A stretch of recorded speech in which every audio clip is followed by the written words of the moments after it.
Disclaimer video melody story world 760 channel पर प्रकाशित सामग्री सूचकांक में कौन मनोरंजन के उद्देश्य से बनाई गई है और इसका उद्देश्य किसी को भी किसी भी तरह से नुकसान पहुंचाना नहीं है। अगर आप वीडियो में व्यक्ति किसी भी सामग्री टिप्पणी या विचारों से आहत है तो कृपया संपर्क करें। मैं आश्वस्त कर सकता हूं कि मेरी कोई भी सामग्री किसी की भावनाओं, विश्वास हो या दर्शन को ठेस पहुंचाने के इरादे से नहीं बनाई गई है। अगर यह फिर भी आपको किसी भी तरह से प्रभावित करती है तो ये पूरी तरह से सहयोग होगा। मेरा किसी भी मामले में आपको नुकसान पहुंचाने का इरादा नहीं है, या अगर मैं कुछ भूल गया हूं तो कृपया इस गलती मानकर मुझे बताएं। मैं जानकारी को ठीक से अपडेट करने के लिए आवश्यक कदम उठाऊंगा। अंत में यह वशीकरण मेरा अपना है और कानूनी रूप से नहीं लिखा गया है। इसमें खामियां हो सकती है और इसलिए इसे किसी भी कानूनी मामले में अदालत में पुनः प्रस्तुत नहीं किया जा सकता है। Thank you for your support. Please watch the video, give your feedback and subscribe I if you like my contact.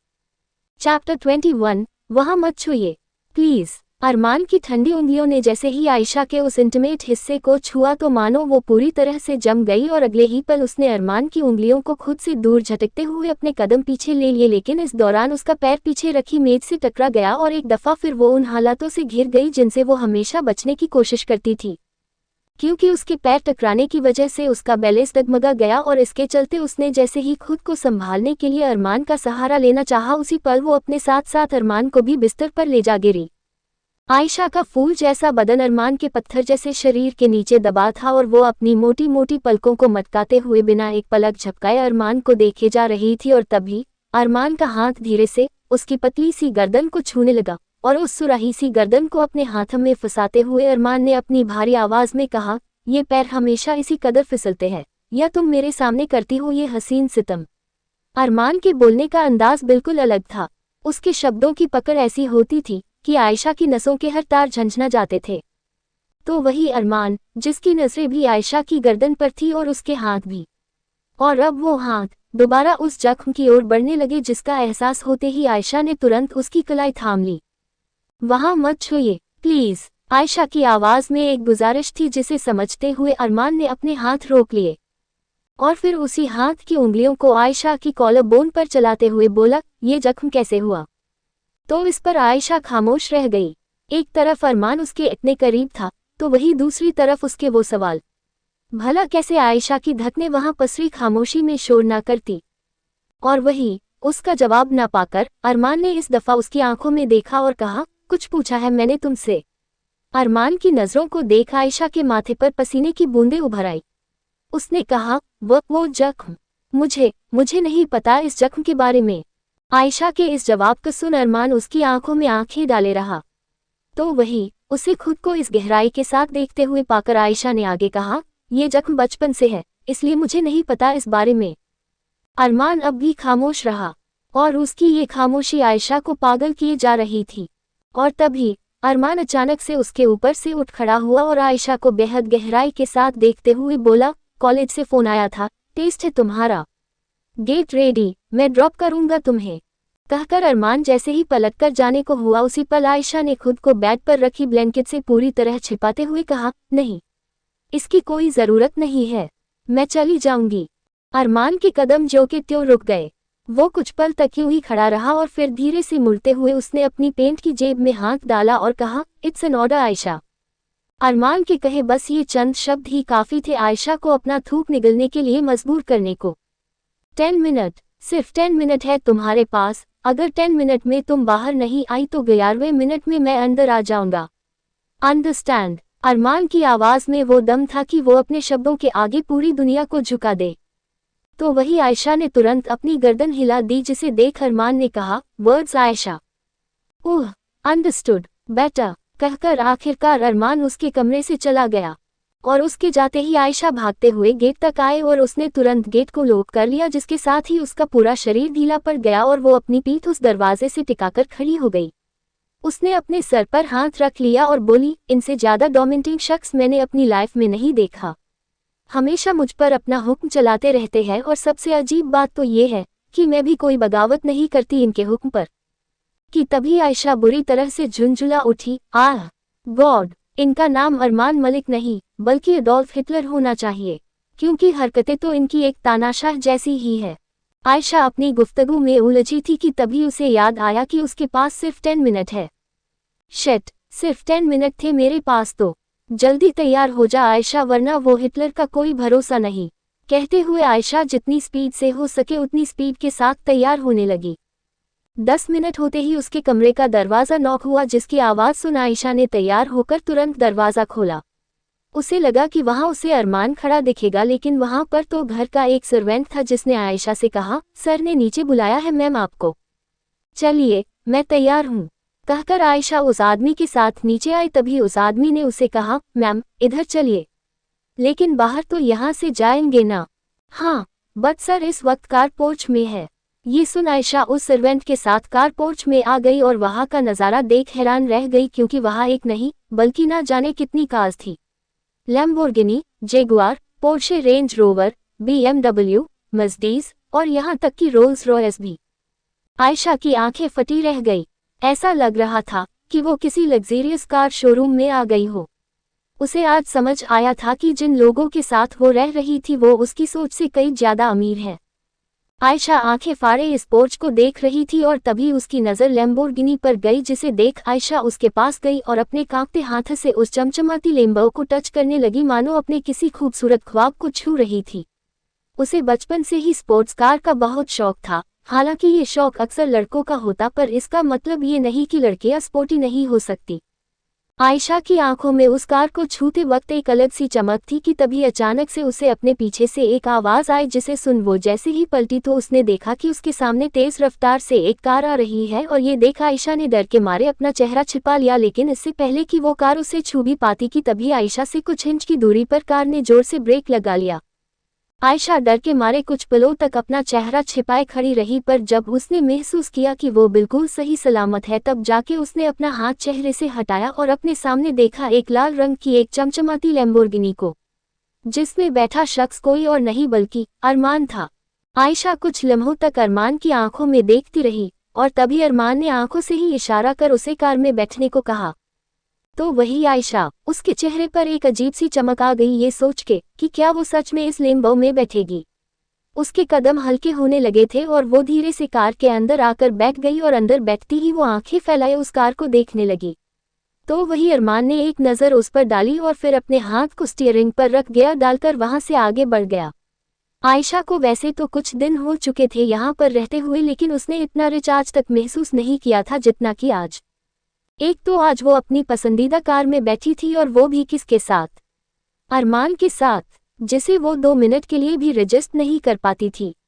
वो सकुचाई सी कार की सीट पर सिमटी रही, मानो किसी कांच की कार में बैठी हो और उसने जरा सी भी हिलने डुलने की कोशिश की तो पूरी कार टूट जाएगी। तो वही अरमान, उसके हाव भाव अच्छी तरह से पड़ चुका था। हालांकि उसे स्पोर्ट्स कार का कोई खास शौक नहीं था, लेकिन जब पोर्च में उसने आयशा को उस लैम्बोर्गिनी के पास खड़े देखा तो वो उसके लहजे को ही देखकर समझ चुका था कि आयशा को लैम्बो पसंद है, इसलिए वो जानबूझकर उसे इस कार में लेकर आया। अरमान ने पहली बार अपनी तरफ से किसी के लिए एफर्ट्स किए थे, जो कि बेशक बेहद हैरानी की बात थी। खैर, आयशा इस समय अपनी दुनिया में मग्न थी कि तभी अरमान ने उसका हाथ पकड़ा और अपने हाथ में लेकर उसे स्टीयरिंग पर रख दिया। उसके छूने भर से आयशा झंझना गई। उसने हैरत भरे लहजे में एक नज़र उस हाथ को देखा और फिर अरमान को। अरमान की नज़र इस वक्त सामने थी और वो पूरी तरह से अपनी ड्राइविंग पर फोकस्ड था। इधर आयशा अपना हाथ उसकी पकड़ से आज़ाद कराने की कोशिश करने लगी, लेकिन इसके विपरीत अरमान ने अपनी पकड़ उसके हाथ पर और अधिक मजबूत कर दी और सामने देखते हुए बोला, जैसे बैठी हो वैसे बैठी रहो, डोंट मूव। तभी आयशा ने हिम्मत कर कहा, आपने मेरा हाथ पकड़ रखा है। जानता हूँ। अरमान का पूरा ध्यान ड्राइविंग पर था। मेरा मतलब है कि आपने मेरा हाथ क्यों पकड़ रखा है? तुम कहो तो कुछ और पकड़ लूं। अरमान के इन शब्दों को सुन आयशा का चेहरा पूरी तरह से लाल पड़ गया। वो मन महसूस कर रह गई और कुछ इसी तरह ये सफर कट गया। कुछ समय बाद कॉलेज के ठीक सामने अरमान की लैम्बोर्गिनी रुकी और उसके रुकते ही हर किसी की नज़र उस पर चली गई। इधर अरमान ने अपनी सीट बेल्ट खोलते हुए आयशा से कहा, बाहर निकलो। आयशा तुरंत बाहर निकल आए और दूसरी तरफ से अरमान भी बाहर निकला और उसे देखते ही वहां खड़ी हर लड़की की सांसें थम गई। मुंह फाड़े वो अरमान को देखती रह गई। अरमान, जिसने काले रंग की जीन्स के ऊपर सफेद रंग की शर्ट पहनी थी। उस शर्ट की स्लीव्स जो उसने कोहनी तक समेट रखी थी उसके द्वारा अरमान के हाथ की नसें उसे बेहद अट्रैक्टिव दिखा रही थी। तो वही जब अरमान ने अपनी आंखों पर काले रंग का चश्मा चढ़ाया तब तो मानो हर लड़की पूरी तरह से घायल हो गई। और इधर आयशा ने अच्छी तरह से नोटिस कर लिया था कि हर किसी की नज़रें केवल अरमान पर टिक गई थी, खासकर की लड़कियां जो उसे देख आहें भर रही थी और उन्हें देख आयशा का मुंह बन गया। तभी अरमान को वहां देख उस कॉलेज का डीन वहां आया और बोला, मिस्टर मलिक आप यहाँ। तो अरमान ने आयशा को देख अपने चिर परिचित एक्सप्रेशनलेस चेहरे के साथ कहा, अपनी क्लास में जाओ। इस पर आयशा ने अपनी गर्दन हिला दी और तुरंत वहां से आगे बढ़ गई। क्लास में आते ही मानो हर किसी ने उस पर धावा बोल दिया। तो वही उसकी दोस्त प्राची ने आयशा के पास आकर कहा, यार कौन था वो हैंडसम हंक, और तू उसके साथ क्या कर रही थी? प्राची की अरमान को लेकर उत्सुकता देख आयशा हैरान रह गई कि तभी उन दोनों के कानों में किसी की आवाज गई, वो भाई है इसका। ये सुन आयशा का दिल धक रह गया। उसने नजर उठाकर देखा तो वहां रोनित खड़ा था।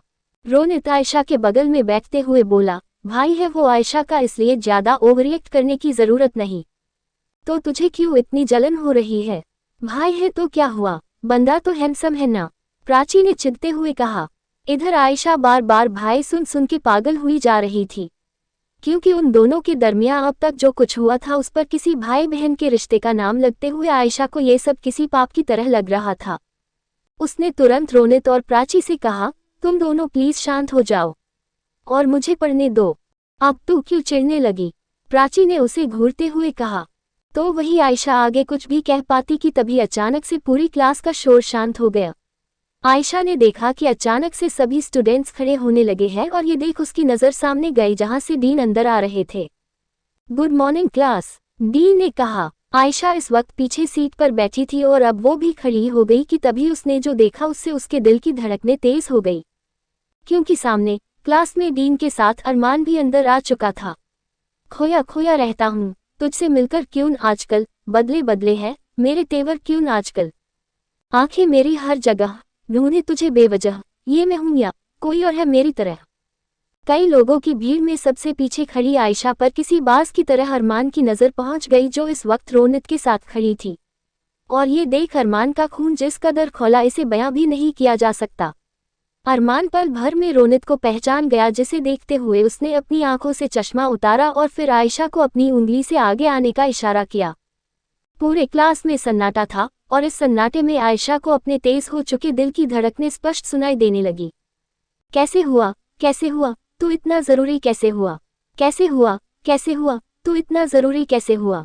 आयशा डरते हुए आगे आकर खड़ी हो गई और तभी अरमान ने उसे ऊपर से नीचे देखते हुए कहा, पीछे क्या कर रही थी? अरमान के इस सवाल पर आयशा उसे सवालिया नजरों से देखने लगी। क्या? हाँ कहकर अरमान ने सामने ब्लैकबोर्ड पर इशारा किया, टीचर यहाँ पढ़ाते हैं, कंसंट्रेशन आगे से बेहतर होगा, तो पीछे क्यों बैठी थी? अरमान की आवाज सख्त थी। तो वही आयशा कुछ ना बोल सकी और उसने अपनी गर्दन झुका ली कि तभी अरमान ने सबसे आगे वाली सीट पर बैठी लड़की को आंखों से ही खिसकने का इशारा किया, जिसे देख वो लड़की तुरंत साइड खिसक गई। और इधर अरमान ने कहा, गो एंड सिट देयर। इस पर आयशा कुछ पल के लिए झिझकी, लेकिन फिर वो उस सीट पर जाकर बैठ गई। मैं बारिश की बोली समझता नहीं था, हवाओं से मैं यूं उलझता नहीं था, है सीने में दिल भी, कहाँ थी मुझे ये खबर? कहीं पे हो रातें, कहीं पे सवेरे, आवारगी ही रही साथ मेरे, ठहर जा, ये कहती है तेरी नज़र, क्या हाल हो गया है ये मेरा? तभी अरमान ने उस सीट पर अपना हाथ टिकाते हुए आयशा के करीब झुककर कहा, आज से और अभी से तुम सिर्फ और सिर्फ यहाँ बैठोगी इस लड़की के साथ। कहकर अरमान ने उस लड़की को देखा। नाम क्या है तुम्हारा? चित्रा। हम सो चित्रा ये है आयशा और अब से ये तुम्हारी दोस्त। कहकर अरमान ने आयशा को देखा। अंडरस्टैंड? आयशा ने तुरंत अपनी गर्दन हिला दी, जिसे देख अरमान ने उसकी आंखों बेहद ही इंटेंसिटी के साथ देख कहा, वर्ड्स अंडरस्टूड। आयशा ने तुरंत जवाब दिया और ये सुन अरमान खड़ा हुआ और अपने आंखों पर चश्मा चढ़ाते हुए बोला, गुड। कैसे हुआ, कैसे हुआ, तू इतना जरूरी कैसे हुआ? कैसे हुआ, कैसे हुआ, तू इतना जरूरी कैसे हुआ? क्लास में मौजूद हर शख्स इस वक्त अपनी जगह पर जम चुका था कि तभी अरमान की नज़र पीछे बैठे रोनित पर गई, जिसे देख अरमान ने कहा, and you come with me. ये सुन रोनित कुछ पल के लिए हैरान हुआ कि आखिर अरमान ने उसे क्यों बुलाया।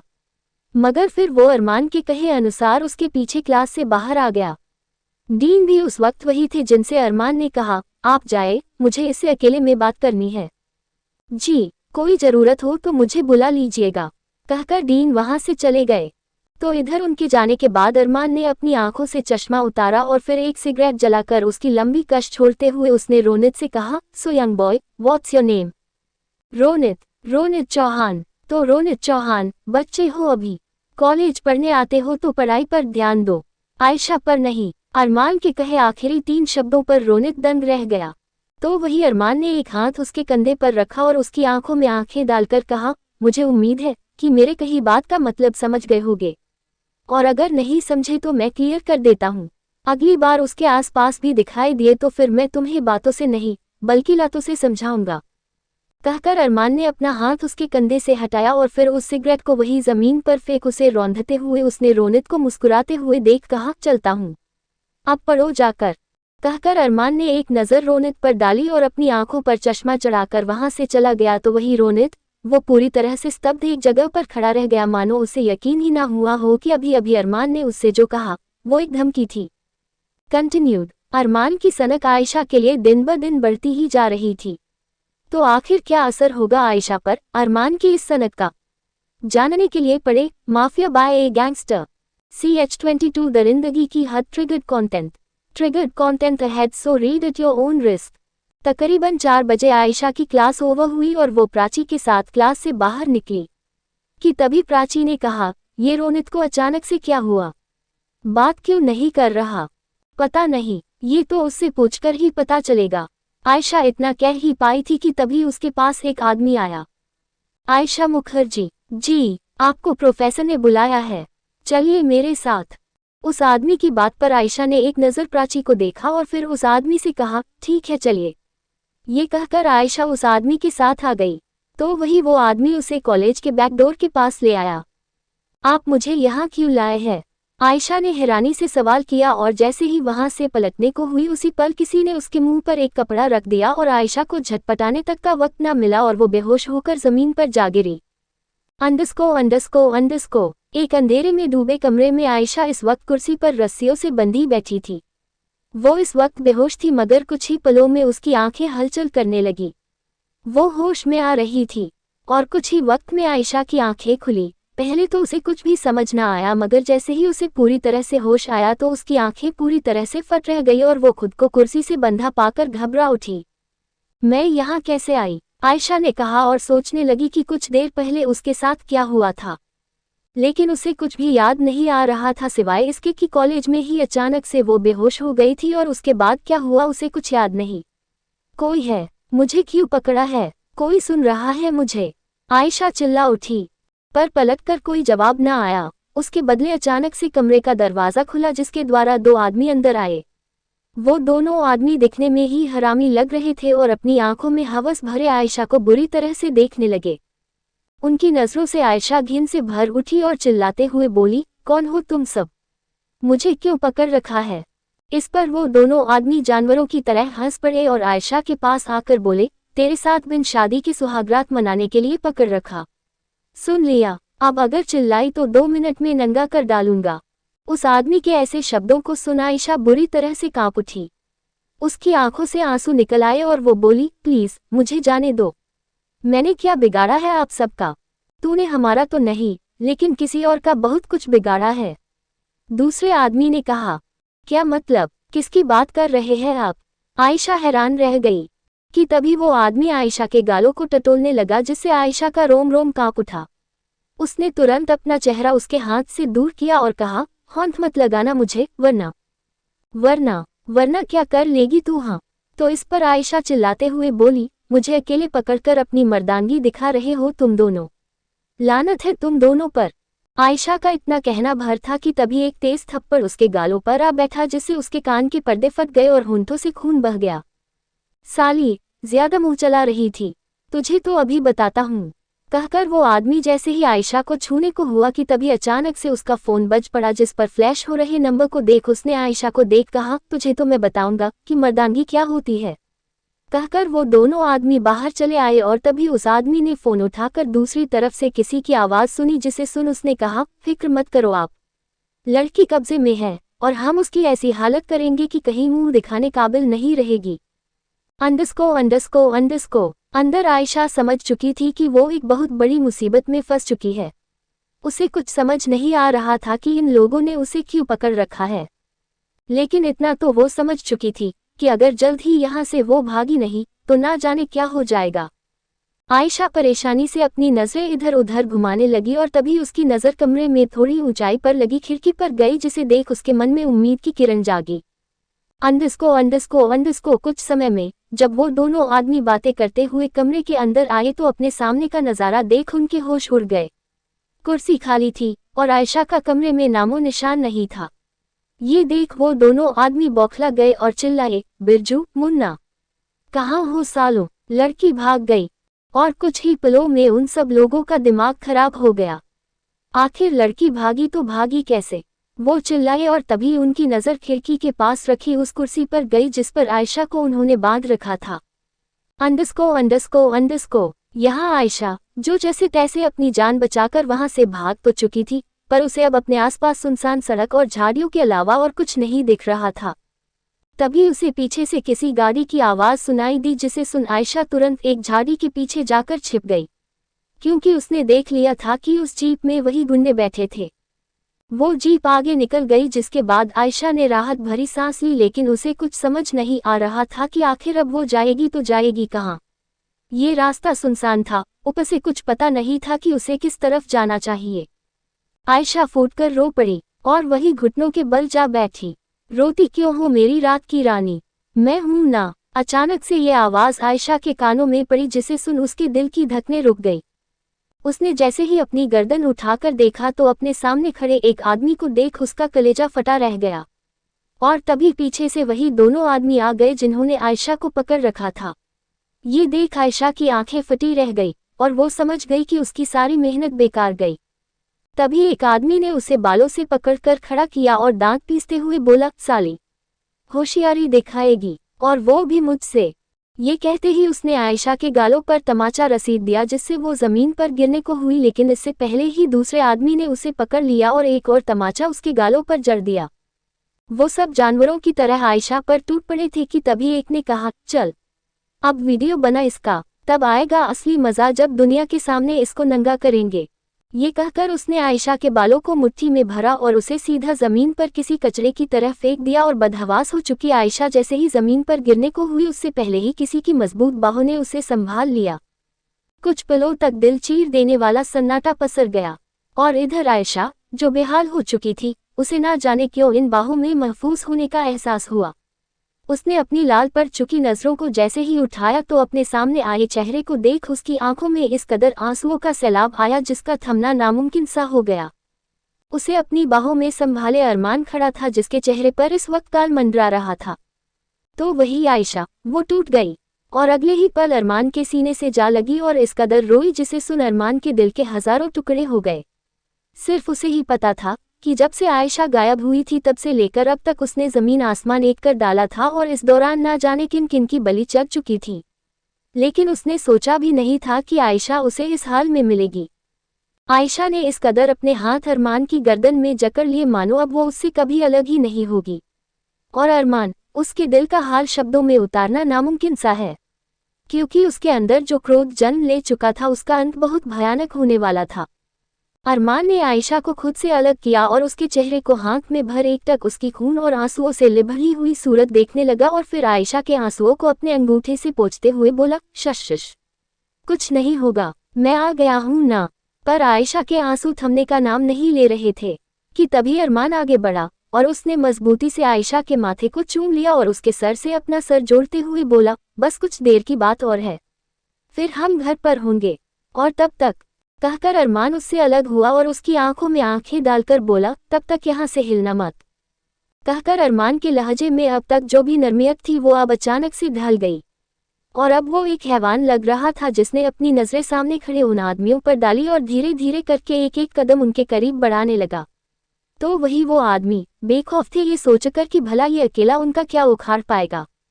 तभी उनमें से एक ने कहा, ए मुन्ना, इससे तू निपट, तब तक हम लौंडिया को संभालते हैं।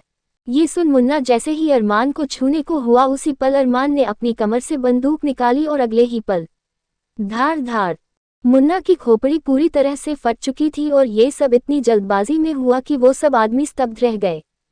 और तभी अचानक से कुछ और गोलियों की आवाज गूंज उठी, जिसके बाद वो सभी के सभी जमीन पर ढेर हो गए क्योंकि गोली उनके पैरों में लगी थी।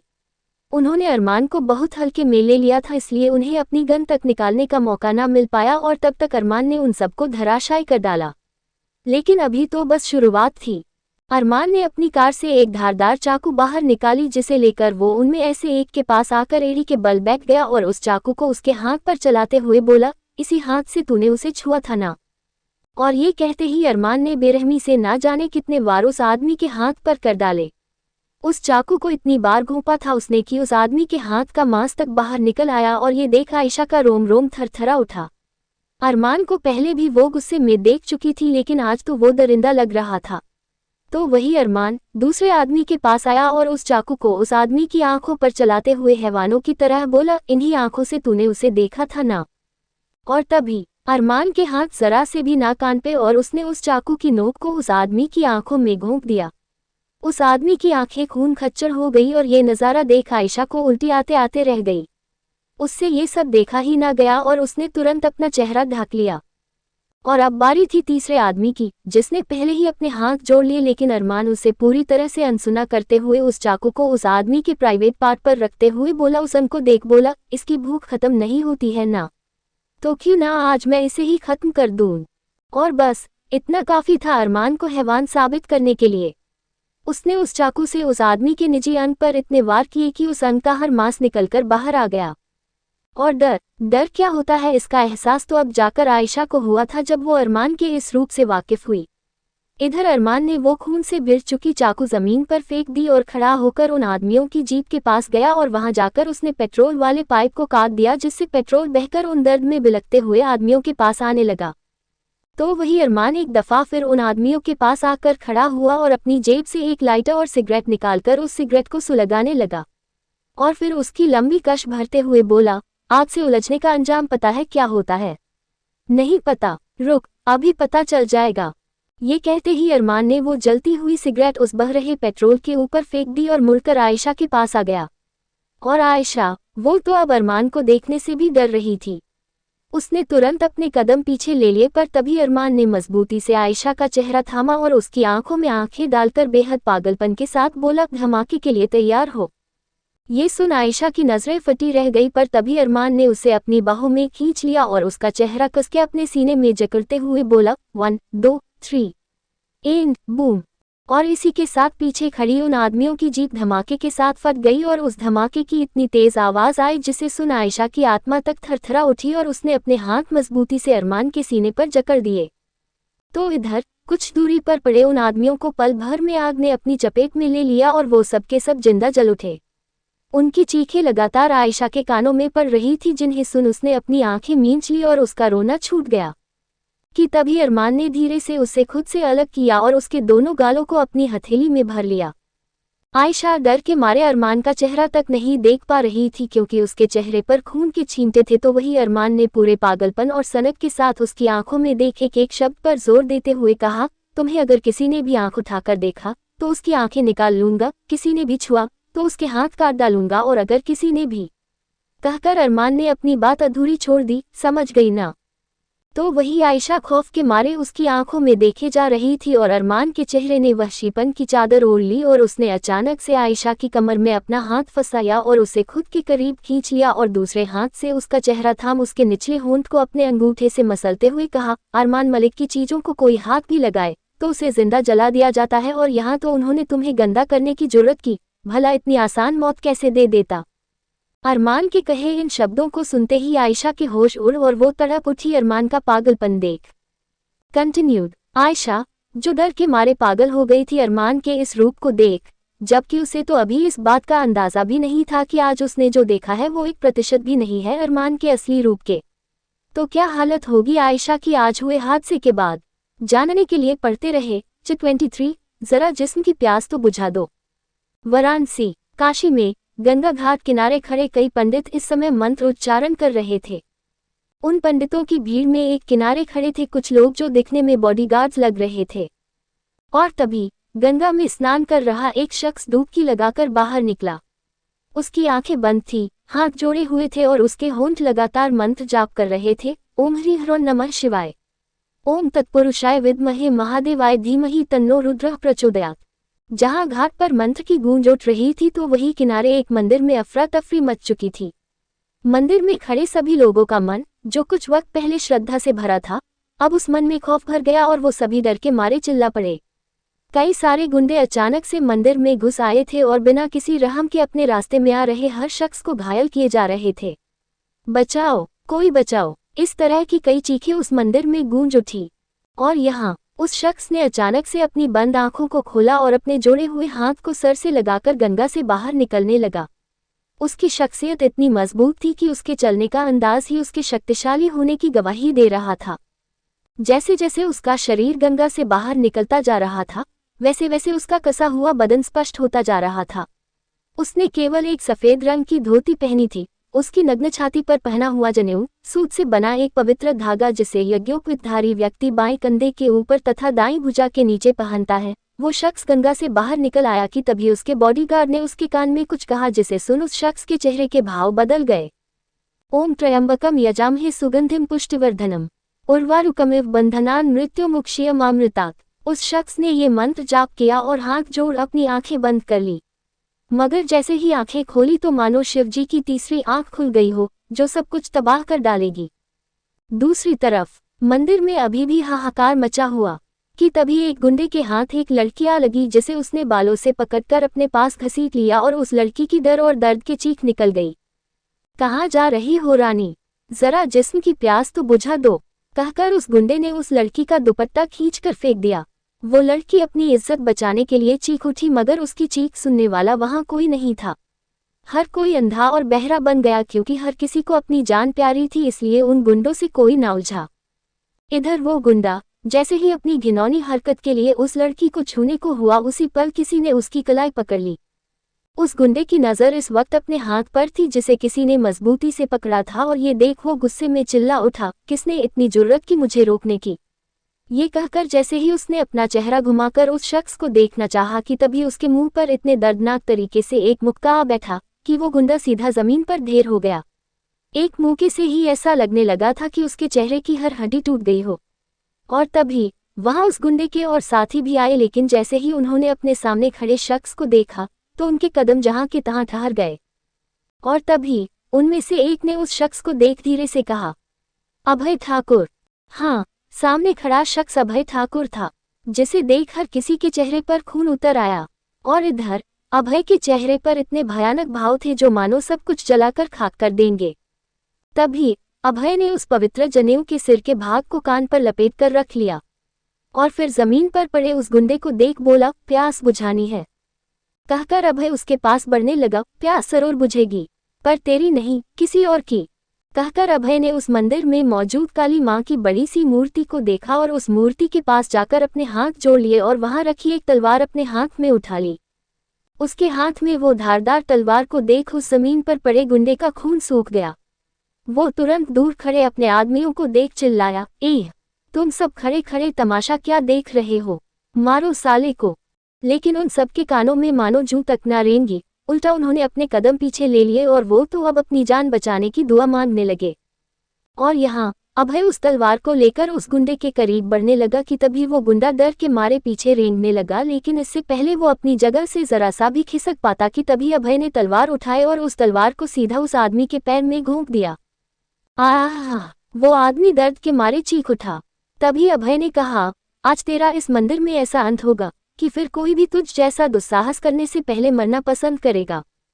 अभय ने अपने शब्द खत्म करते ही एक बार फिर उस तलवार को उठाया और अगला वार जो हुआ उसे देख हर किसी की आंखें निकलकर बाहर आ गई, क्योंकि अभय ने उस तलवार से उस गुंडे का सर धड़ से अलग कर दिया था। उसका शरीर फड़फड़ाता रह गया और कुछ ही पलों में उसके प्राण शरीर को त्याग गए। किसी को अपनी आंखों पर यकीन न हुआ कि आखिर उन्होंने अभी अपनी आंखों से कैसा खूंखार मंजर देखा है। इधर अभय ने उस गुंडे का सर अपने हाथ में उठाया और उसे काली मां के चरणों में चढ़ा दिया। पूरा मंदिर खून से लथपथ हो चुका था। तो वही अभय ने काली मां की मूर्ति के आगे अपने हाथ जोड़ लिए। हर किसी के रोंगटे खड़े हो गए इस भयावह मंजर को देख। अंडस्को कुछ समय बाद अभय इस वक्त अपने चेहरे पर पड़ी खून की छींटे पोंछ रहा था कि तभी उसके पास उसका सेक्रेटरी आकर बोला, सर, अवस्थी का फोन आया है। लाओ, अभय ने कहा कि तभी उसके सेक्रेटरी ने उसके हाथ में फोन पकड़ा दिया, जिसे अपने कानों से लगाते हुए अभय ने कहा, बोलो। सर, बहुत बड़ी खबर पता चली है। ये कहकर फोन पर मौजूद आदमी ने अभय को कुछ हिस्सा बताया, जिसे सुन उसके भाव बदल गए। अभय ने फोन काटा और फिर अपने सेक्रेटरी से चिल्लाकर बोला, रजत, मुंबई जाने का इंतजाम करो। कहकर अभय ने अपने फोन में एक फोटो निकाली, जिसे देख उसके चेहरे पर अजीब सा वहशीपन पसर आया और जिस हालत में वो था उस कारण वो वैसे भी जानवर से कम नहीं लग रहा था। तभी उस तस्वीर को देख अभय ने कहा, तुम्हें तो मैं पाताल से भी ढूंढ निकालूंगा। ये शहर तो बहुत छोटी बात है। देखता हूँ आखिर कब तक ये शिकार इस शिकारी से बच पाता है। और बेशक ये तस्वीर आयशा की थी। अंडस्को बेंगलो। आयशा इस वक्त मलिक मैंशन आ चुकी थी और इस समय अपने कमरे में थी जब उसके पास डॉक्टर्स की कुछ टीम आई। शरद और जूलिया पहले से ही परेशानी से उसके पास खड़े थे। जब डॉक्टर्स को आते देख शरद ने कहा, डॉक्टर, अगर आपको जरा सी भी नीड लगे आयशा को हॉस्पिटलाइज करने की तो प्लीज मुझे तुरंत इन्फॉर्म करिएगा। मैं अब और कोई रिस्क नहीं लेना चाहता। जहां शरद डॉक्टर से बात करने में व्यस्त थी तो वही जूलिया आयशा के होंठों के किनारे बह रहे खून को साफ कर रही थी और उसने गुस्से भरी आवाज में कहा, जीजस, कितनी बरहमी से मारा है उन मोरोन्स ने। आय विश में खुद उनकी जान ले पाती। जूलिया कुछ न कुछ कहे जा रही थी तो वही आयशा एकदम खामोश लेटी थी। उसकी आंखों में सुनापन था पर मन में तूफान सा आया हुआ था। आज अरमान का जो रूप उसने देखा था उसने उसे झकझोर कर रख दिया था। उसी पल कमरे में पुलिस का आना हुआ, जिन्हें देख उन्होंने शरद से परमिशन मांगी। रूटीन इन्वेस्टिगेशन है मिस्टर मलिक, हमें मिस आयशा से पूछताछ करनी होगी। इस पर शरद ने धीरे से अपनी गर्दन हिला दी और पुलिस को आयशा के पास ले जाकर बोले, आयशा बेटा, इंस्पेक्टर तुमसे कुछ पूछेंगे, उसका जवाब बिना किसी दबाव और डर के देना। हम। और फिर इंस्पेक्टर ने आयशा से कहा, मिस आयशा, क्या आपको किसी पर शक है कि ये सब आपके साथ किसने करवाया होगा? नहीं, आयशा ने बिना किसी भाव के जवाब दिया। और वो जो किडनैपर्स थे, आखिर उनकी ऑन द स्पॉट मौत कैसे हो गई? इंस्पेक्टर के इस सवाल पर आयशा के दिमाग में वो भयानक मंजर गूंजने लगा जिसे वो तुरंत अपनी यादों से मिटा देना चाहती थी, लेकिन ये याद ऐसी थी जिसे वो मरते दम तक नहीं भुला पाएगी। कि तभी आयशा ने शरद पर अपनी नज़र डाली और सोचने लगी कि क्या शरद को जरा सा भी अंदाजा है कि उनका बेटा इंसान के रूप में एक हैवान है। इधर आयशा को जब शरद ने खुद को देखता पाया तो वो धीरे से उसके माथे पर अपना हाथ सहलाते हुए बोले, डरो मत बेटा, बताओ इन्हें। तो अब आयशा ने एक गहरी सांस ली और उनसे नजरें चुराकर बोली, मैं नहीं जानती, मुझे नहीं पता वो कैसे मरे। आयशा ने बेरुखी से जवाब दिया, जिसे शरद समझ गए और उन्होंने इंस्पेक्टर से कहा, आयशा की कंडीशन अभी ठीक नहीं है, इसलिए please. It's okay mister Malik, मैं समझ सकता हूँ, फिलहाल चलता हूँ। जब आपको लगे कि अब ये स्टेबल है तो मुझे इन्फॉर्म कर दीजिएगा। कहकर पुलिस वहां से चली गई। और पुलिस के जाने के बाद शरद ने डॉक्टर से कहा, प्लीज आप आयशा का चेकअप कीजिए। ये सुन एक मेल डॉक्टर आयशा के पास आया और वो जैसे ही उसे कुछ छूने को हुआ कि तभी, डोंट टच हर। इस तेज आवाज को सुन वहां मौजूद हर शख्स डर गया और उन्होंने जैसे ही अपनी नजरें उठाई तो उन्हें गुस्से में भभकाता हुआ अरमान अंदर आता हुआ दिखाई दिया और आते ही उसने उस डॉक्टर की कॉलर पकड़ ली। मैंने फीमेल डॉक्टर्स की टीम को बुलाया था ना, तो फिर तू क्या यहाँ कर रहा है? हाँ। अरमान को इस कदर बदतमीजी करते देख हर कोई हैरान रह गया कि तभी शरद अरमान के पास आकर बोले, अरमान बिहेव योरसेल्फ, भला क्या फर्क है डॉक्टर मेल हो या फीमेल? तो इस पर अरमान ने उस डॉक्टर की कॉलर झटक कर छोड़ी और शरद की आंखों में आंखें डालकर एक एक शब्द पर जोर देते हुए बोला, मुझे फर्क पड़ता है और मुझे इसके शरीर पर कोई मेल टच नहीं चाहिए। ये कहते ही अरमान गार्ड्स पर चिल्लाया, call the female staff right now. कहकर उसने उन मेल डॉक्टर्स को देखा, और तुम सब निकलो यहाँ से अभी के अभी, गेट आउट। अरमान के गुस्से को देख वो डॉक्टर तुरंत वहां से चले गए तो वही यहाँ हर कोई आंखें फाड़े रह गया। किसी को भी अरमान का ये बर्ताव समझ ना आया, पर आयशा, उसके अंदर अरमान के पागलपन को देख डर की लहर बढ़ती ही जा रही थी। जब शरद ने आयशा का डरा हुआ चेहरा देखा तो वो अरमान का हाथ पकड़कर बोले, मुझे तुमसे जरूरी बात करनी है, प्लीज चलो। मगर अरमान की नजरें एकटक आयशा पर टिकी थी, जिन्हें देख आयशा का शरीर ठंडा पड़ गया। चलो अरमान। शरद जबरन अरमान को अपने साथ वहां से ले गए तो उसके जाते ही अब जाकर मानो आयशा की जान में जान आई। अंडस्को। शरद और अरमान इस वक्त मेंशन में बने बार काउंटर पर बैठे थे। दोनों इस वक्त खामोश थे, पर तभी शरद ने ड्रिंक्स बनाकर एक ड्रिंक का ग्लास अरमान की ओर बढ़ा दिया और अरमान, जिसकी नजरें कहीं और थी, उसने उस ड्रिंक का ग्लास उठाया और शराब को अपने मुंह से लगा लिया। तभी शरद ने अपने लिए भी एक ड्रिंक बनाते हुए कहा, समझ नहीं आ रहा कहाँ से शुरू करूं। खुश भी हूं और परेशान भी। परेशान आयशा के लिए और खुश तुम्हारे लिए। कहकर उन्होंने अरमान को देखा। जानते हो अरमान, जब मैंने आयशा को यहाँ लाने का डिसीजन लिया था तब मुझे डर था इस बात का कि क्या तुम और सुहाना उसे कभी अपना पाओगे, पर आज जो मैंने देखा उसके लिए I am proud of you son. ये कहकर शरद ने गर्व से अरमान के कंधे पर अपना हाथ रखा और आगे कहा, जब से आयशा के गायब होने की खबर आई थी तब से मैंने तुम्हारा जो बर्ताव देखा, उसे पागलों की तरह ढूंढने को लेकर उन सबसे तो मैं भी कुछ वक्त के लिए हैरान रह गया, लेकिन फिर ये जान के मुझे तसल्ली मिली कि तुम्हें भी अब उसकी परवाह है। और इसी के साथ शरद ने आगे जो कहा उसे सुन अरमान के हाथ, जो शराब पीने लिए आगे उठे थे, वो जहां के तहां रुक गए। शरद ने कहा, आखिरकार तुमने उसे अपनी छोटी बहन के रूप में एक्सेप्ट कर ही लिया, और अच्छा लगा मुझे देखकर जिस तरह एक बड़े भाई का फर्ज अदा करते हुए तुमने जैसे उसे उन किडनैपर्स से बचाया। शरद का इतना कहना भर था कि तभी अरमान ने अपने हाथ में पकड़ा वो ग्लास एक झटके में जमीन पर फेंक दिया और चीख उठा, इन्फफ। अरमान के क्रोध को देख शरद हैरान हो गए तो वही अरमान ने आगे कहा, मैं पहले भी कह चुका हूँ और एक आखिरी बार फिर से कह रहा हूँ, मैं उसका भाई नहीं हूँ। ये क्या कह रहे हो अरमान? तुम उसकी इतनी परवाह करते हो तो उसे अपनी बहन मानने में किस बात की दिक्कत? शरद ने हैरानी से कहा। पर अरमान का गुस्सा अब थमने का नाम नहीं ले रहा था। उसने गुस्से में अपने बाल नोचे और फिर शरद के ठीक सामने खड़े होकर बोला, आप जानते हैं कि मुझे बातों को घुमा फिरा के करने का कोई शौक नहीं, तो आज और अभी मैं आपसे एक बात क्लियर कह देना चाहता हूँ। कहकर अरमान कुछ पल के लिए रुका और फिर उसने आगे कहा, हाँ मैं उसकी फिक्र करता हूँ, हाँ है मुझे उसकी परवाह, लेकिन ये सब मैं एक भाई होने के नाते बिल्कुल नहीं कर रहा। शरद को अब डर सा सताने लगा था। मतलब क्या है तुम्हारा? ये सुन अरमान अजीब तरह से मुस्कुराया और फिर बोला, अभी भी नहीं समझे डैड। ये कहकर अरमान ने वो शराब का ग्लास अपने हाथ में उठाया और सर हिलाते हुए कहा, cheers dad and good night. और अब आप अपनी सोकोल्ड बेटी की फिक्र करना छोड़ दीजिए, क्योंकि उसके लिए अब अरमान मलिक है। और ये कहते ही अरमान वहां से चला गया तो वही शरद, वो ठगे से खड़े रह गए मानो एक पल में उनकी दुनिया हिल गई हो। कंटिन्यूड। एक तरफ था इंसानी भेष में अपने मन में हैवानियत से भरा हुआ अरमान मलिक, तो वही दूसरी तरफ शिव का रौद्र रूप अभय ठाकुर। दोनों ही एक दूसरे के पूरक थे और उनके बीच की कड़ी थी नाजुक सी आयशा। तो कैसे जुड़ेंगी ये तीन जिंदगियां आपस में, और क्यों अभय पागलों की तरह ढूंढने पर तुला है आयशा को? जानने के लिए पढ़ते रहे ओन बाय ए गैंगस्टर। मैंने पहले ही कहा था कि ये कहानी आपकी नॉर्मल कहानियों जैसी बिल्कुल नहीं है। बस पढ़ते जाइए और लाइक और कमेंट जरूर किया कीजिए। 24 सेक्सुअल टेंशन। शरद के दिमाग में बस अरमान के कहे वो लफ्ज गूंज रहे थे जिन्हें सुन उनके होश उड़ चुके थे। उन्होंने गुस्से में बार काउंटर पर रखी शराब की हर बोतल को जमीन पर फेंक दिया, जिससे पूरे कमरे में कांच बिखर गया और शरद की आंखें कहर बरसाने लगी। मैंने पूरी दुनिया के सामने आयशा को अपनी बेटी माना और अब अगर अरमान ने आयशा के साथ दूसरा रिश्ता बनाया तो मेरी इज्जत की धज्जियां उड़ जाएंगी, और मैं ऐसा कभी नहीं होने दूंगा। शरद इस वक्त इस कदर गुस्से में थे कि उन्हें खुद किसी बात का होश नहीं रहा था। अंडस्को। तो वही दूसरी तरफ सुहाना इस वक्त गुस्से में पागल हो चुकी थी और सबसे ज्यादा डर तो उसे इस बात का सता रहा था कि अगर किसी को जरा सी भी भनक लगी कि आयशा की किडनैपिंग के पीछे उसका हाथ था तो अंजाम बहुत बुरा होगा।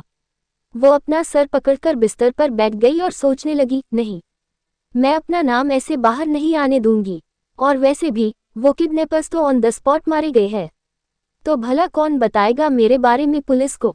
ये कहते हुए वो खुद को शांत करने की कोशिश में लग गई। काम डाउन सुहाना, मेरा नाम कभी बाहर नहीं आएगा। सुहाना ने खुद को संभाल तो लिया था, लेकिन उसे अंदाजा भी नहीं था इस बात का कि अगर खुद उसके भाई को जरा सी भी भनक लगी इस बारे में कि उसने कितनी घटिया हरकत की है आयशा के साथ, तो वो उसका क्या हाल करेगा। अंडस्को रात गहरा चुकी थी। आयशा की आंखों से नींद कोसों दूर थी। आज जो कुछ भी हुआ उन सबसे उसके शरीर में खलबली मच चुकी थी। उसे जरा सा भी चैन नहीं आ रहा था। घबराहट के मारे उसे प्यास का एहसास होने लगा, जिस कारण पानी लेने के लिए अब उसे नीचे जाना पड़ा। पूरे मेंशन में इस वक्त बेहद ही डिम लाइट्स जल रही थी और किचन के पास तो काफी अंधेरा था। किचन में आकर आयशा ने अपने लिए पानी की बोतल निकाली और पानी पीकर बोतल वापस फ्रिज में रख जैसे ही मुड़ी तो अचानक से अपने सामने खड़े अरमान को देख उसका दिल मुंह को आ गया और वो बुरी तरह से डर के मारे चिन्हुक उठी। रोशनी नाम मात्र की थी, पर एक दूसरे की शक्ल देखने के लिए पर्याप्त थी। जहां आयशा डरी हुई नजरों से अरमान को देखे जा रही थी तो वही अरमान एकटक बिना एक पलक झपकाए उसे देख रहा था कि तभी उसने अपना हाथ उठाया और वो हाथ आयशा के गालों पर जैसे ही रखने को हुआ उससे पहले ही आयशा ने अपने कदम पीछे ले लिए, लेकिन तभी अरमान ने दूसरा हाथ पीछे उसकी कमर पर ले जाकर रख दिया और उसकी कमर को बेहद मजबूती से पकड़ उसे अपने करीब खींच लिया, जिससे उसका छरहरा सा कोमल बदन अरमान के पत्थर से शरीर के साथ जा टकराया। आयशा के छोटे छोटे हाथ अरमान के सीने पर रख गए और वो अपनी नजरें उठाकर अरमान को देखने लगी और वही अरमान ने अपने उसी हाथ को आयशा के गालों पर रखा और अपने अंगूठे को उसके गालों पर सहलाते हुए धीरे से कहा, मुझसे जितना दूर जाओगी मुझे खुद के उतने ही करीब पाओगी, इसलिए मैं जब तुम्हारे पास आओ तो अपने कदम पीछे लेने की कोशिश भी मत करना, समझी। ये सुन आयशा कुछ पल के लिए हिचकिचाए और फिर उसने अपनी गर्दन हिला दी तो वही अरमान ने उस अंगूठे को आयशा के होंठों पर चलाते हुए कहा, वर्ड्स। तो इस पर आयशा ने अपनी नज़र झुकाकर कहा, हम। आयशा ने इतना कहा ही था कि तभी उसके कानों में किसी के आने की आहट उसे सुनाई दी, जिसे सुन वो तुरंत अरमान से दूर होने की कोशिश करने लगी, पर अरमान को मानो कोई फर्क ना पड़ा। उल्टा उसने अपनी पकड़ आयशा पर बेहद मजबूत कर दी तो आयशा ने दबी और घबराए आवाज में कहा, कोई आ रहा है, प्लीज छोड़ दीजिए। क्या फर्क पड़ता है आपको? नहीं, पर मुझे फर्क पड़ता है, प्लीज मुझे छोड़ दीजिए। आयशा बुरी तरह से अरमान से दूर होने की जद्दोजहद में लग गई, पर तभी आयशा ने महसूस किया कि कोई किचन की तरफ आ रहा है और ये देख तो आयशा के दिल की धड़कनें रुक गई। पर तभी अरमान ने अचानक से उसे अपने साथ खींचा और उसे अपने साथ फ्रिज के पीछे बने हुए एक पतले से गैप में ले गया। वो गैप इतना कम था कि अरमान का पूरा शरीर आयशा के जिस्म से चिपक गया। आयशा दीवार और अरमान के बीच में बुरी तरह से फंसी थी। इधर नींद में औंधती हुई जूलिया अंदर आए और उनींदी में फ्रिज की तरफ बढ़ने लगी और ये महसूस कर आयशा ने डर के मारे अपना चेहरा अरमान के सीने में छिपा लिया और अपने हाथ कसके उसके सीने पर जकड़ दिए। तो वही अरमान के अंदर का पागलपन बढ़ने लगा आयशा की इतनी करीबी पर। उसने एक झटके में आयशा के बालों को अपनी मुट्ठी में भर लिया और अगले ही पल उसका चेहरा ऊपर उठा दिया। अरमान के आगे छोटे से कद की आयशा की पूरी गर्दन उचक गई। नाम मात्र की रोशनी आयशा के चेहरे पर आकर गिर रही थी, जिसमें उसका गोरा सा चेहरा रात के अंधेरे में चांद की तरह चमक रहा था। अरमान का जिस्म गर्म होने लगा। उसकी नजरें फुर्सत से आयशा की तराशी हुई खूबसूरती को देख रही थी। जहां जूलिया बस कुछ कदमों की दूरी पर हर बात से अनजान फ्रिज के पास खड़ी थी, तो वही दीवार के किनारे खड़ी आयशा के पसीने छूटने लगे। अरमान और आयशा के बीच में सेक्सुअल टेंशन बेहद बढ़ चुकी थी। अरमान लस्टफुल नजरों से आयशा को देखे जा रहा था। उसकी आंखें, उसकी पतली सी नाक और कपकपाते हुए होंठ सब कुछ पागल कर रहे थे अरमान को। कि तभी अरमान के दिमाग में वो शब्द गूंजने लगे जब हर किसी ने आयशा के साथ उसके बहन होने का रिश्ता जोड़ा। ये याद कर वो बेहद गुस्से में और एक अजीब से पैशन से भर उठा और उसने आयशा के होंठों को मसलते हुए कहा, यू ड्राइव्स मी क्रेजी। और ये कहते ही अरमान ने आयशा के होंठों को जब्त कर लिया और इतने पैशन के साथ उसके होंठों को अपने दांतों तले दबा लिया कि आयशा का दिमाग सुन्न पड़ चुका था। हालात ऐसे फंस चुके थे कि वो चिल्ला भी नहीं सकती थी और न ही अरमान से दूर हो सकती थी। अरमान पागलों की तरह उसके होंठों को चूमने लगा और उसका हाथ आयशा की पीठ से होकर नीचे कमर तक जाने लगा और बेचारी आयशा वो किसी मूर्ति की तरह जमी रह गई। उसकी सांसें फूलने लगी थी, लेकिन वो चाहकर भी अरमान से दूर ना हो सकी और अपनी आंखें मजबूती से मींचकर उसने अपने नाखून अरमान के सीने में धंसा दिए। उनके होंठ बेतरतीबी से आपस में उलझे थे। तो वही जूलिया, जिसे अचानक से कुछ अजीब सी आवाजें सुनाई देने लगी। ये सुन जूलिया की नींद टूट गई और उसने अब उस आवाज पर गौर करना शुरू किया जो शायद फ्रिज के पीछे से आ रही थी। ये महसूस कर जूलिया अपने कदम धीरे धीरे फ्रिज के पास बढ़ाने लगी। और अरमान, जिसे देखकर ऐसा लग रहा था कि वो आयशा के होंठों पर किस नहीं बल्कि उसे खा रहा है। आयशा तो ब्लैंक पड़ चुकी थी, पर अरमान इस पैशनेट किस के बावजूद पूरी तरह से सेंस में था। और उसे जैसे ही एहसास हुआ कि जूलिया इसी तरफ आ रही है, तो उसने बिना किस को ब्रेक किए अपना हाथ पीछे बढ़ाया और वॉल कॉर्नर पर रखे एक वास को उठाकर अगले ही पल उस वास को जूलिया की अपोजिट डायरेक्शन में फेंक दिया। अंधेरा होने की वजह से जूलिया उस वास को न देख पाई, पर उसकी आवाज़ जब उसे पीछे से सुनाई दी तो वो तुरंत मुड़ गई और अब उसका ध्यान दूसरी तरफ चला गया था, जिसका फायदा उठाकर अरमान ने आयशा के होंठों को बेदर्दी से चूमते हुए उसे ऊपर उठा लिया और उसके पैर अपनी कमर के इर्द गिर्द फंसाकर उसे उस किचन से निकालकर बाहर ले आया। अरमान जैसे ही आयशा को लेकर बाहर आया तो आयशा ने अब जाकर पूरी ताकत लगाकर अपने होंठ उससे दूर किए और इस कदर सांस लेने लगी मानो कुछ देर और उसकी सांस रुकी रहती तो उसकी जान ही निकल जाती। तो वही अरमान को उसकी ये हरकत पसंद न आई। वो अब तक आयशा को कॉरिडोर में लेकर आ गया था जहां उन्हें देखने वाला कोई नहीं था। जहां आयशा अपनी सांसें भर रही थी तो वही अरमान ने उसे यूं ही अपनी कमर पर लिफ्ट किए हुए उसे दीवार से लगा दिया और बेहद गहराई के साथ उसके तड़पते चेहरे को देख उसने कहा, तो तुम बस 19 की हो। उसके इस सवाल पर आयशा ने अपनी लड़खड़ाती सांसों को संभालते हुए सवालिया नजरों से अचानक से अरमान को देखा कि तभी अरमान ने कहा, जरा मैं भी तो देखो, एक 19 साल की लड़की में ऐसा क्या है जिसने अपने से 7 साल बड़े शख्स को पागल करके रख दिया है। और इसी के साथ इस बार अरमान ने इतने प्रेशर के साथ आयशा के होंठों पर अपने धधकते होंठ प्रेस किए कि आयशा का शरीर बुरी तरह से दीवार में धंस गया। कंटिन्यूड। जहां अरमान का आयशा को लेकर पागलपन दिन प्रतिदिन बढ़ता जा रहा था, वही शरद किसी भी हाल में उन दोनों के रिश्ते को अपनाने के लिए तैयार नहीं थे। तो क्या शरद इतनी आसानी से इस बात को टाल देंगे या कर डालेंगे कुछ ऐसा कि अरमान और आयशा के बीच खड़ी हो जाएगी एक दीवार। जानने के लिए पढ़ते रहिए माफिया बाय ए गैंगस्टर। आप सभी प्लीज परेशान मत होइए, आगे सब कुछ क्लियर होगा। और अगर नेक्स्ट पार्ट बड़ा चाहिए तो फिर मुझे भी लाइक कमेंट चाहिए।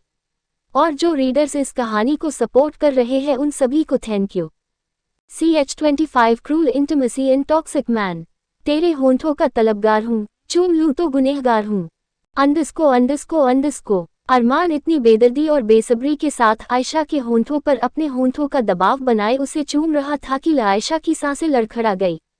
उसके होंठ दर्द होने लगे, जिस कारण उसने अपने नाखून किसके अरमान के कंधों पर गड़ा दिए। और अरमान ने ना चाहते हुए भी आयशा के होंठों को रिहा किया तो उसने महसूस किया कि वो सांस नहीं ले रही है, इसलिए उसने आयशा के होंठों पर अपने होंठ टिकाते हुए कहा, ब्रेथ बेबी। अरमान के इन शब्दों को सुन आयशा अचानक से होश में आए और इसी के साथ अब जाकर उसकी जान में जान आए और उसने जोर से एक सांस खींची। जहां अरमान बेहिसाब आयशा के चेहरे को देखे जा रहा था तो वही आयशा अपनी सांसें संभालने में जुटी थी कि तभी अरमान ने अचानक से उसे दीवार से हटाया और उसी तरह आयशा को अपने सीने से लिपटाकर अंदर उसके कमरे में ले जाने लगा। आयशा के पैर अब भी उसकी कमर में फंसे थे और उसने अपनी सांसों को संभालते हुए अपना चेहरा अरमान के कंधों पर टिका दिया और गहरी गहरी सांसें लेने लगी। कुछ ही पलों में अरमान उसे अंदर रूम में लेके आया और उसने आहिस्ता से आयशा को बिस्तर पर लिटा दिया। आयशा के हाथ अरमान के गले में फंसे थे और वो अपनी चौड़ी आंखों से अरमान को देखने लगी। और इधर अरमान, वो आयशा से दूर न हुआ और यूं ही उस पर झुका रहा। उसने आयशा की पतली सी गर्दन में अपना हाथ फंसाया और उसके होंठों से लेकर उसकी सुराही सी गर्दन को देखते हुए अजीब से लहजे के साथ बोला, एक सवाल करूंगा और उसका जवाब सिर्फ हाँ या ना होना चाहिए। आयशा घबराहट के साथ अरमान के चेहरे को देखने लगी तो वही अरमान उसकी गर्दन पर अपना अंगूठा सहलाते हुए बोला, आर यू वर्जिन? और उसके इस सवाल पर आयशा का दिल धक्का रह गया। पल भर में उसका चेहरा पसीने में लथपथ हो गया और उसका शरीर कांपने लगा।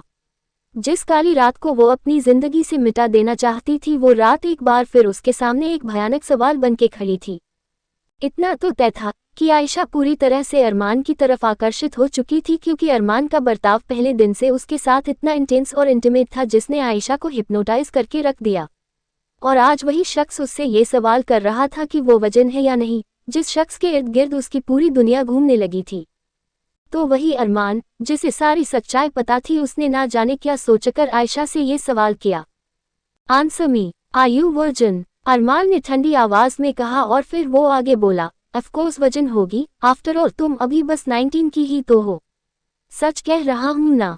अरमान एकटक आयशा की आंखों में देखने लगा तो वही आयशा ने तुरंत उससे नजरें चुरा ली और उसके कंधे पर हाथ रख उसे खुद से दूर पुश करते हुए बोली, प्लीज दूर हटिए मुझसे। आयशा ने जब उसे नजरअंदाज करने की कोशिश की तो अरमान गुस्से में भर उठा और उसने आयशा की उन पतली सी कलाइयों को अपने हाथ में जकड़ लिया और दूसरे हाथ से उसका चेहरा पकड़ उसे जबरदस्ती अपनी आंखों में देखने को मजबूर कर दिया। जितना पूछा है सिर्फ उसका जवाब दो। बोलो, क्या पहले कभी किसी के साथ रात? बस कीजिए आप। आयशा चिल्ला पड़ी, मैं कुछ कहती नहीं हूँ, इसका मतलब ये नहीं कि आप मुझसे जो मन आए वो कहेंगे।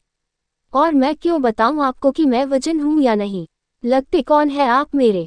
आयशा अपने भीतर उठ रहे दर्द के मारे अरमान पर चिल्ला पड़ी बिना ये सोचे समझे कि उसने किसके सामने अपनी आवाज उठाई है।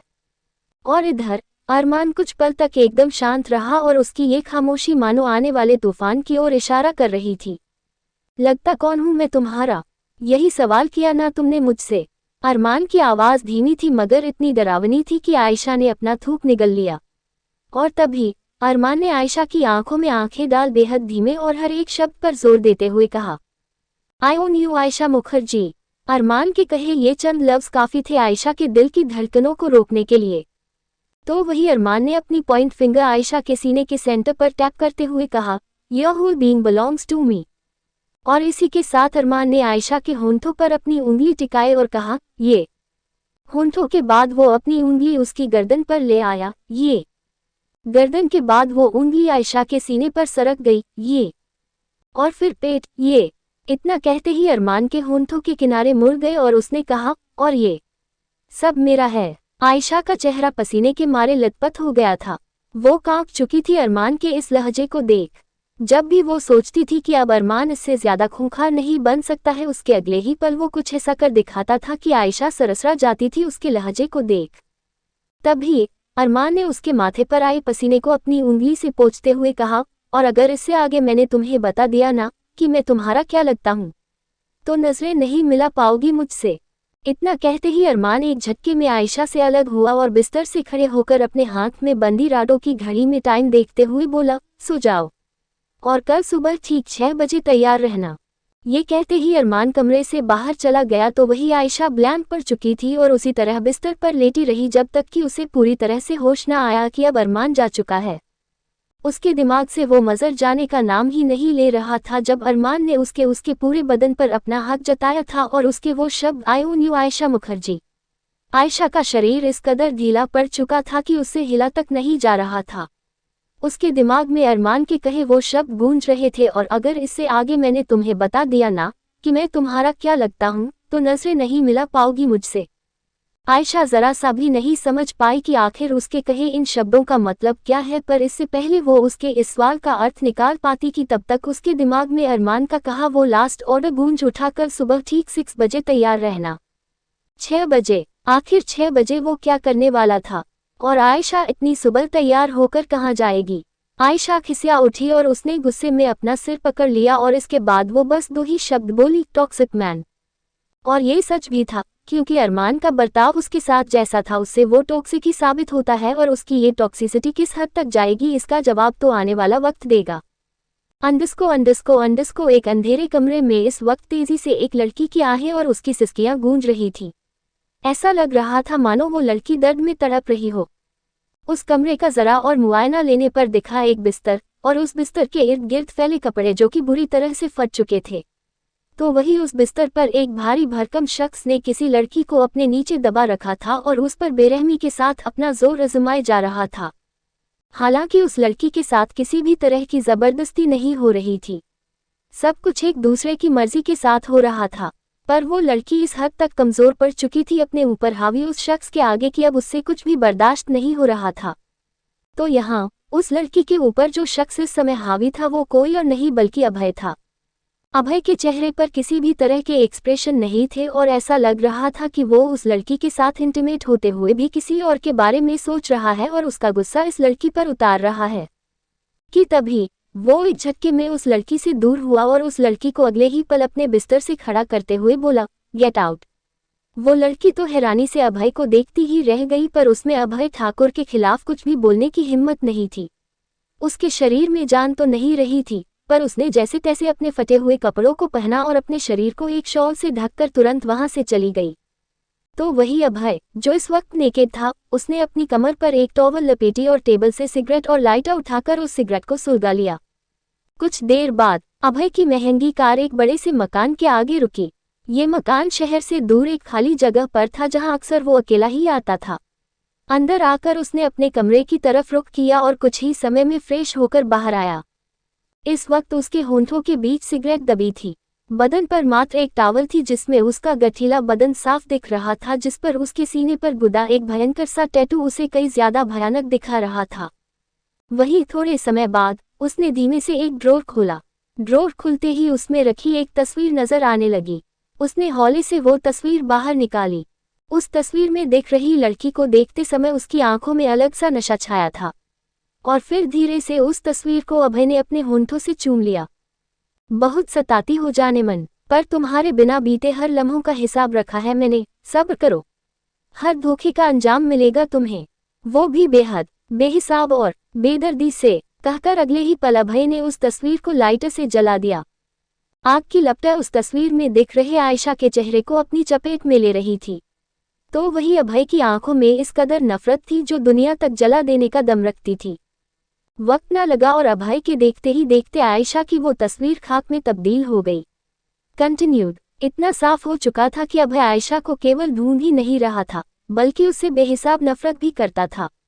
पर क्यों? और आयशा, जो इस वक्त अरमान की नज़रों में बस चुकी थी, क्या उसे जरा सा भी अंदाजा था अभय ठाकुर के बारे में? क्या कोई ऐसा राज है जिसे आयशा ने सबसे छिपा रखा है? और अरमान का उसके लिए बढ़ता पागलपन कितनी हदों को पार करेगा? जानने के लिए पढ़ते रहे।